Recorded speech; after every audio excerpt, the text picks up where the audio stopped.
Hi folks, this video is continuing with managing tectonic hazards, and we're going to be looking at how you can modify elements of the risk equation in order to reduce the risk. So you can modify the hazard, the vulnerability, or the resilience or capacity to cope. You can reduce vulnerability, reduce the size of the hazard, or increase the capacity to cope in order to reduce the risk of a disaster occurring. And when we modify these elements of the risk equation, i.e. change them, we refer to these as modifications. So how can we modify risk?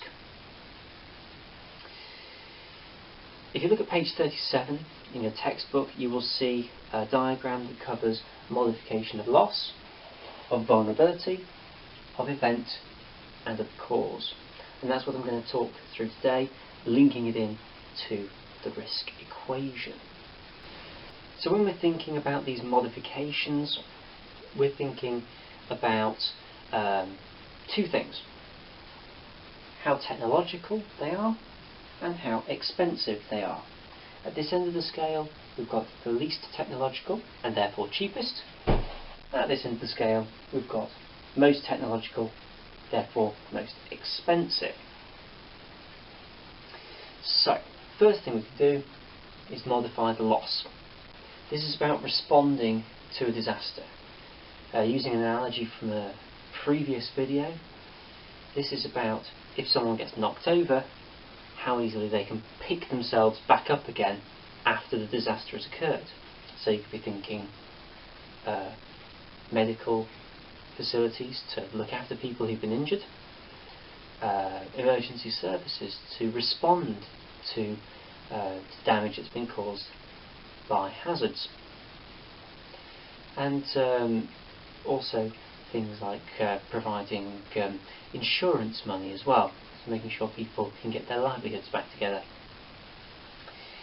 It's looking particularly at the capacity to cope, or the resilience. It's relatively cheap, it doesn't take as much technology, but the big disadvantage is that it's just responding.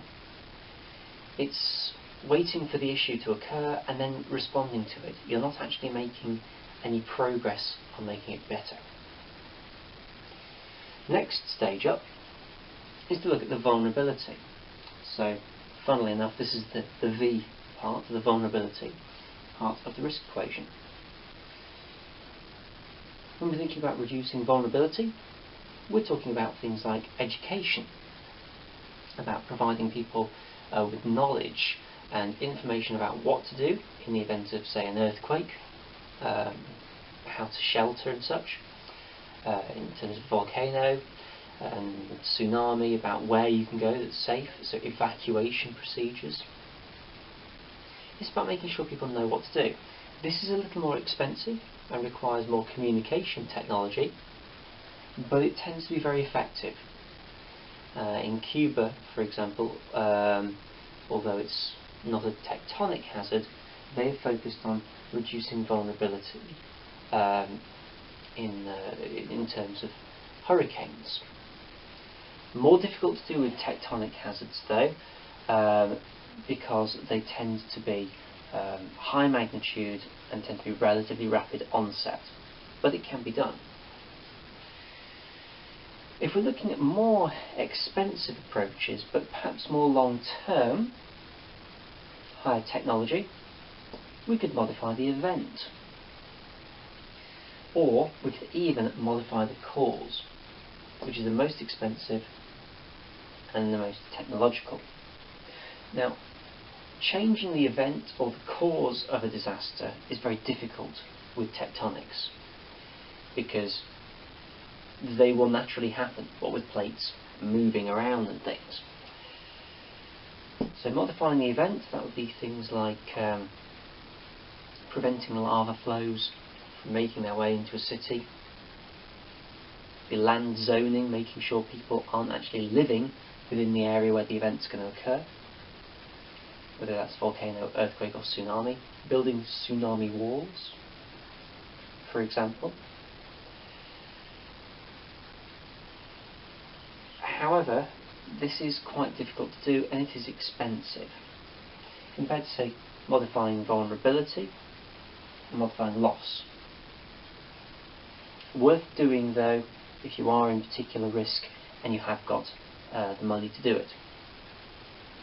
Modifying the cause is really only effective for the smallest scale of disasters, such as landslides, or events I should say, to prevent disasters. Landslides you can stop from happening with building of walls, planting particular trees and plants.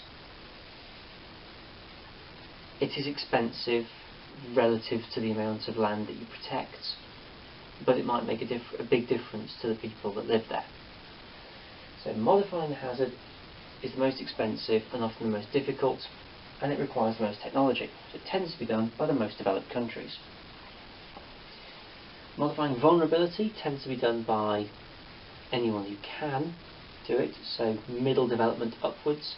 Japan's a very good example. In terms of getting the most bang for your buck, you don't spend as much but you get a lot from it. Modifying loss is important, but it will only take you so far. The countries that rely on modifying loss are the ones that can't afford anything else. But anyone who can afford the others will generally modify the loss as well. So these modifications are important. They link in to things like the park model, how prepared you are beforehand reduces the dip in the park model, and also links to the hazard management cycle.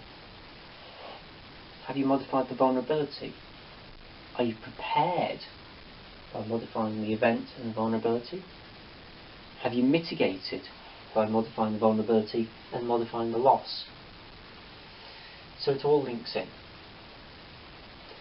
Any questions about this, please do let me know. Otherwise, thanks for watching.